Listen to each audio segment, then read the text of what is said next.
Excerpt from local newspaper: ominous unknown killer still at large. After weeks of killings, the ominous unknown killer is still on the rise. After little evidence has been found, a young boy states that he survived one of the killer's attacks and bravely tells his story. "I had a bad dream and woke up in the middle of the night. This is the boy. I saw that for some reason the window was open, even though I remembered being closed before I went to bed.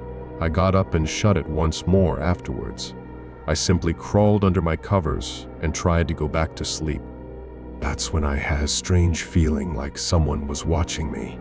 I looked up and nearly jumped out of my bed. There, in the little ray of light illuminating from my curtains, were a pair of two eyes. These weren't regular eyes, they were dark, ominous eyes. They were bordered in black and just plain out. Terrified me. That's when I saw his mouth, a long, horrendous smile that made every hair on my body stand up. The figure stood there, watching me. Finally, it seemed like forever. He said it, a simple phrase, but said it in a way only a madman could speak. "Go to sleep." I let out a scream. That's what sent him at me. He pulled out a knife, aimed at my heart, jumped on my bed. I fought him back. I kicked, I punched, I rolled around, trying to knock him off me. That's when my dad burst in with his 12-gauge shotgun. He aimed it at the man. He almost got him, but before he could pull the trigger, the man leapt out to the side. The man threw the knife in a Bowie knife style into my dad's shoulder.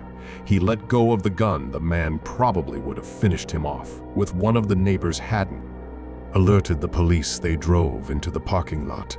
I went with the door. The man turned and ran down the hill. I heard a smash like glass breaking as I came out of my room. I saw the window that was pointing towards the back of my house was broken. I looked out it to see him vanish into the distance. I can tell you one thing, I'll never forget that face, those cold, evil eyes, that psychotic smile. He'll never leave my head. Police still are on the lookout for this man. If you see anyone that fits the description in a story, please contact your local police department. Jeff and his family had moved into the new neighborhood. His dad had gotten a promotion at work, and they thought it would be best to live in any of those fancy neighborhoods. Jeff and his brother Lou couldn't complain, though. A new, better house. What was not to love? As they were getting unpacked, one of their neighbors came by. "Hello," she said. "I'm Barbara. I live across the street from you." "Well, I just wanted to introduce myself and to introduce my son."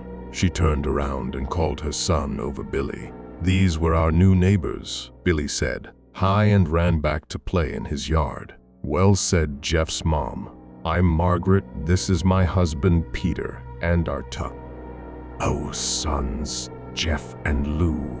They each introduced themselves, and Barbara invited them to her son's birthday. Jeff and his brother were about to object when their mother said that they would love to. Jeff went up to his mom. "Mom, why did you invite us to some kid's party? They haven't noticed I'm not some dumb kid." Jeff says. His mom, "We just moved here. We should show that we want to spend time with our neighbors. Now we're going to that party." And that's final. Jeff started to talk, but stopped himself, knowing that he can't do anything whenever his mom says something.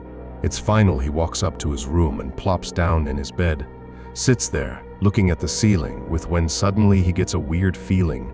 Not so much a pain, but a weird feeling. He dismisses it as if some random feeling. He hears his mom calling him down to get his stuff, and he walks down again the next day.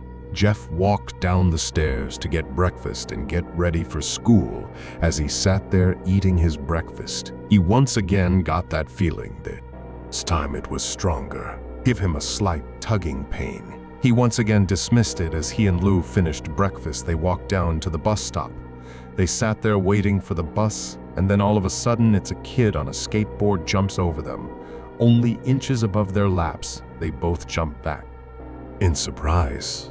"Hey, what the hell, kid?" That he'd landed and turned back to them. He kicked his skateboard up and caught it with his hand.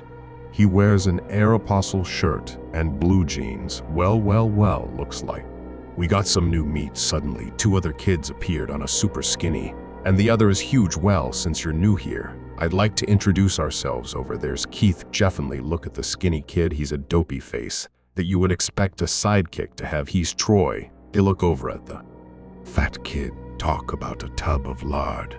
This kid looks like he hadn't exercised since he was crawling. And I says, the kid am Randy. Now, for all the kids in this neighborhood, there's a small price of bus fare if you catch my drift. Roof stands up ready to punch the light out of the kid's eyes when his 2 friends pull a knife up at him. I had hoped you'd be more cooperative, but it seems we must do things the hard way. The kid walks up to Lou and takes his wallet out of his pocket. Jeff gets that feeling again.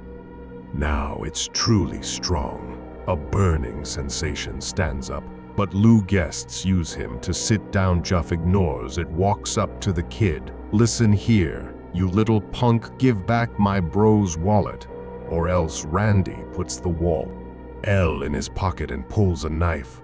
Oh, and what you gonna do? Just as he finishes his sentence, Jeff pops the kid in the nose. Kid reaches for his face, just for Jeff grabs the kid's wrist and breaks it. Randy screams and Jeff grabs the knife from his hand. Troy and Keith rush in, but Jeff's too quick. He throws Randy to the ground. He lashes out at him, but Jeff ducks and stabs him in the arm.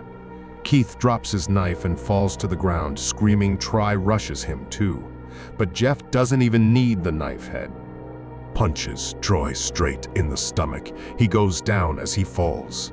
He pukes all over the place. Lou can do nothing but look at amazement at Jeff. How did you? That's all he says. They see the bus coming, and no, they'd be blamed for the whole thing, so they start running as fast as they can. As they run, they look back and see the bus driver rushing over to Randy and them. As Jeff and Lou make it to school, they don't dare tell what happens. All they do is sit and listen. Lou just thought of that as his beating up a few kids, but Jeff knew it was something scary.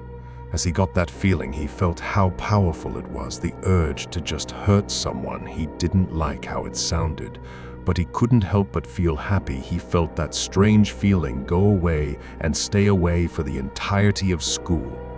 Even as you walked home, due to the whole thing near the bus stop, and how now he probably wouldn't be taking the bus anymore.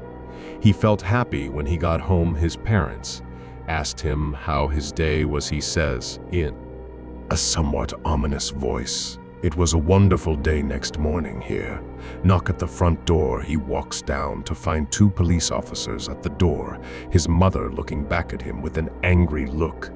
"Jeff, these officers tell me that you attacked 3 kids, claimed it wasn't a regular fight and that they had been stabbed."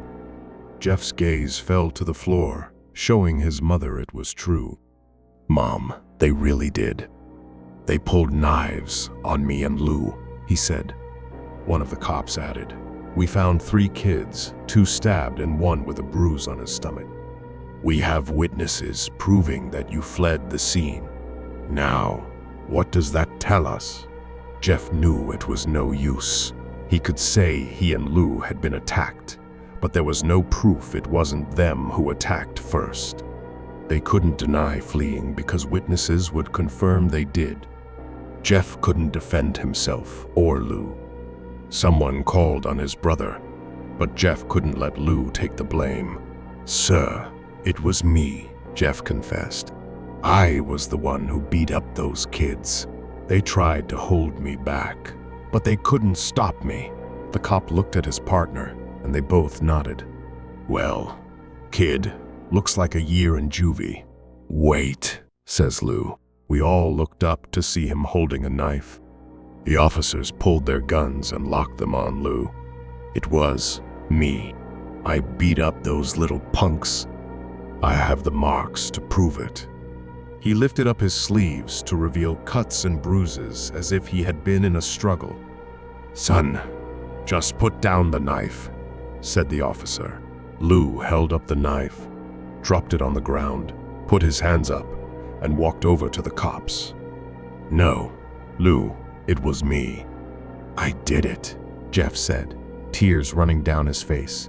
"Huh, Poor bro, trying to take the blame for what I did. Well, take me away. Please, let Lou go. As they led Lou out to the patrol car, Lou said, "Tell them it was me. Tell them I was the one who beat up those kids." News's mother put her hand on Jeff's shoulder. "Jeff, please, you don't have to lie. We know it's Lou. You can stop." Jeff watched helplessly as the cop's car sped off with Lou inside. A few minutes later, Jeff's dad pulled into the driveway. Seeing Jeff's face and knowing something was wrong, he said, "Son, what is it?" Jeff couldn't answer. His vocal cords were strained from crying. Instead, Jeff's mother walked his father inside to break the bad news to him, while Jeff wept in the driveway. After an hour or so, Jeff walked back into the house, seeing his parents both shocked, sad, and disappointed. He couldn't look at them. He couldn't bear to see how they thought of Lou when it was his fault. He just went to sleep, trying to get the whole thing off his mind. 2 days went by with no word from Lou at JDC. No friends to hang out with, nothing but sadness and guilt. That is, until Saturday, when Jeff was woken up by his mother with a happy, sunny face. "Jeff, it's the day," she said, as she opened the curtains and let light flood into Jeff's room. "What? What's today?" asked Jeff as he stirred awake. "Why? It's Billy's party." Jeff, still not fully awake, said, "Mom, you're joking, right? You don't expect me to go to some kid's party after." There was a long pause. "Jeff, we both know what happened. I think this party could be the thing that brightens up the past few days. Now, get dressed." Jeff's mother walks out of the room and goes downstairs to get herself ready. Jeff fights himself to get up, picks up a random shirt and a pair of jeans, and walks down the stairs. He sees his mother and father all dressed up, his mother in a dress and his father in a suit. He wonders why they would wear such fancy clothes to a kid's party. "Son, is that all you're gonna wear?" asks Jeff's mother. "Better than wearing too much," he replies. His mother suppresses the urge to yell at him and hides it with a smile. "Jeff, we may be overdressed, but this is how you go if you want to make an impression," says his father.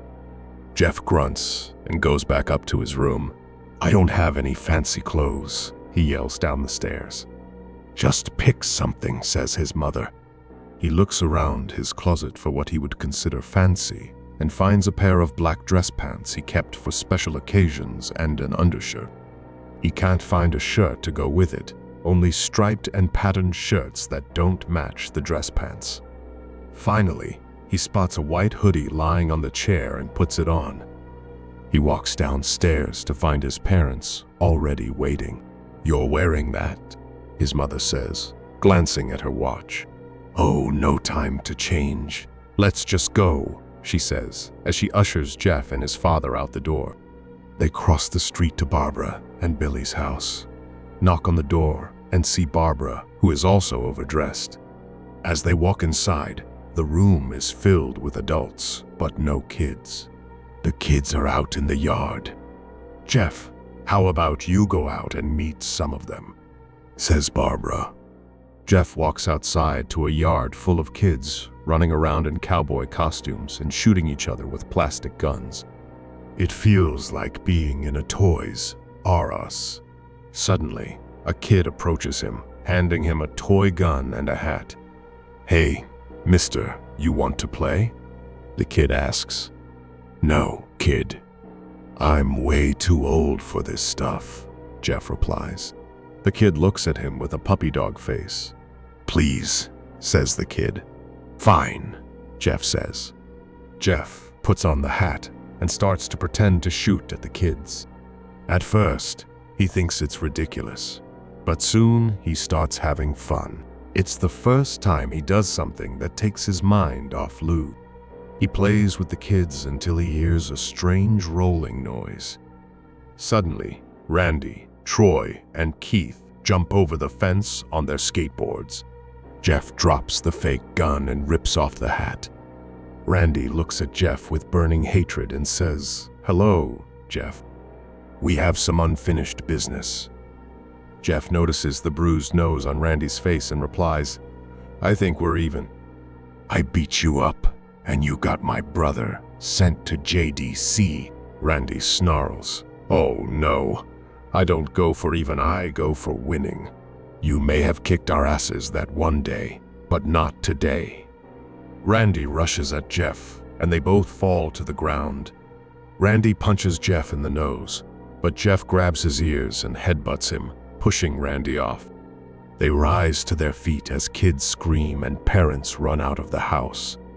Troy and Keith pull out guns. Warning, no one interrupts or guts will fly.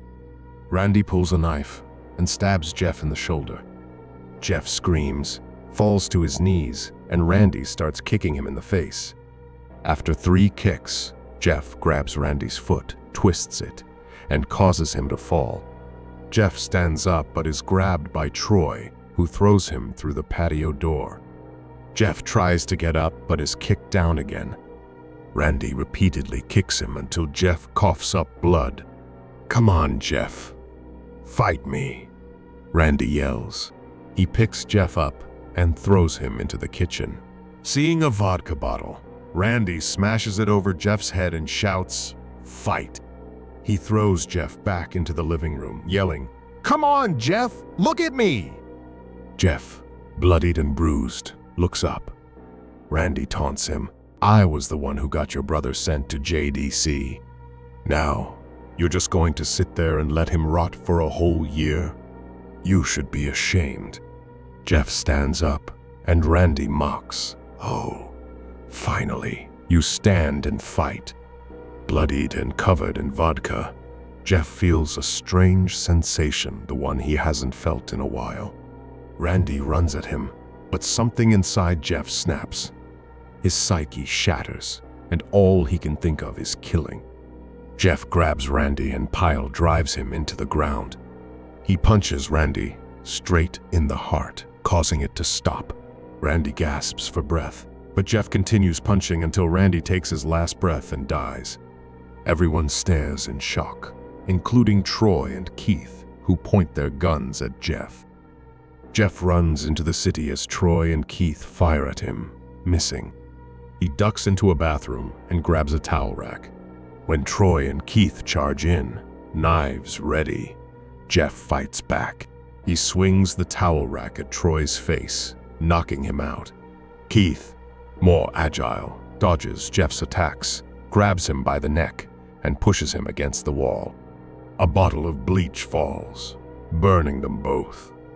Jeff wipes his eyes and swings the towel rack into Keith's head, leaving him bleeding to death. Keith smiles ominously, pulls out a lighter and says, "You're covered in bleach and alcohol." He ignites Jeff, turning him into a walking inferno. Jeff screams and collapses. The last thing he sees is his mother and others trying to extinguish the flames before he passes out. Jeff wakes up in a hospital, his face wrapped in bandages, stitches covering his body. A nurse prevents him from standing, and later, his mother tells him that Lou will be released from JDC. After weeks, the day comes to remove Jeff's bandages.